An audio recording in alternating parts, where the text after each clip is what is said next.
வணக்கம். நான் இந்த பதிவில் பார்க்க போகும் 2 வித மனிதர்களில் 2 வித மனிதர்களையுமோ அல்லது இருவரில் ஒருவரையோ உங்களது வாழ்க்கையில் நீங்கள் சந்தித்திருக்கக்கூடும்.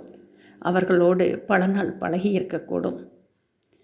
நம் கஷ்டத்தில் அல்லது துன்பத்தில் அல்லது வறுமையில் இருக்கும்போது நம்மோடு துணையாக இருந்துவிட்டு நம் நிலைமை சரியாகிய பிறகு நம்மை விட்டு காரணமே இல்லாமல் அல்லது எந்த காரணமும் சொல்லாமல் விலகிச் செல்பவர்கள் பொறாமைக்காரர்கள். இது ஒரு விதமான மனிதர்கள். இன்னொரு விதம், நம் வளமாக இருக்கும்போது நம்முடன் இருந்துவிட்டு நம் நிலைமை சற்று இறங்கும்போது நம்மை விட்டு நீங்குபவர்கள். அவர்கள் சுயநலவாதிகள்.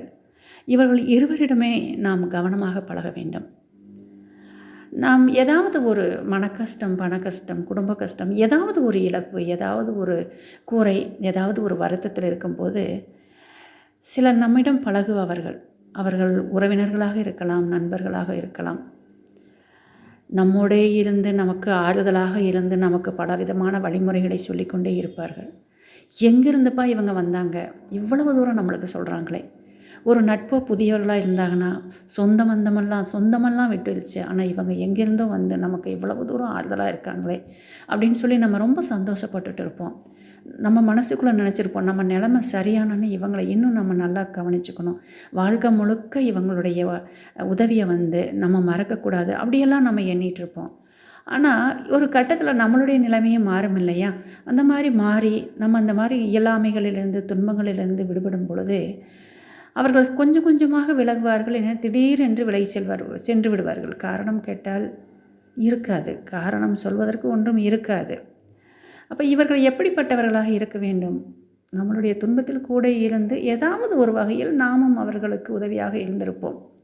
இப்போ நாம் வளரும்போது அவர்களால் அதை பொறுத்து கொள்ள முடிவதில்லை. அந்த பொறாமையில் விலகி விடுகிறார்கள். இன்னொரு வித மனிதர்கள், அது நிறைய பேர் அந்த மாதிரி இருப்பாங்க.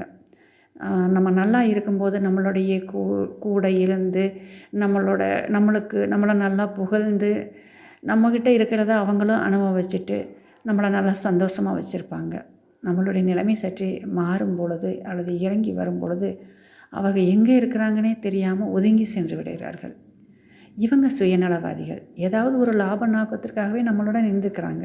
அது நடக்கலை அப்படின்னு சொல்லும் பொழுது அவங்க விலகி செல்கிறார்கள். அந்த லாப நோக்கம் அப்படிங்கிறது எதுவாக வேணாலும் இருக்கலாம், பணமாக மட்டும் இருக்கணுங்கிற அவசியம் கிடையாது. அவங்களுக்கு ஒரு காரியம் நடக்கணும், அப்போ நம்மளோட வந்து இருப்பாங்க.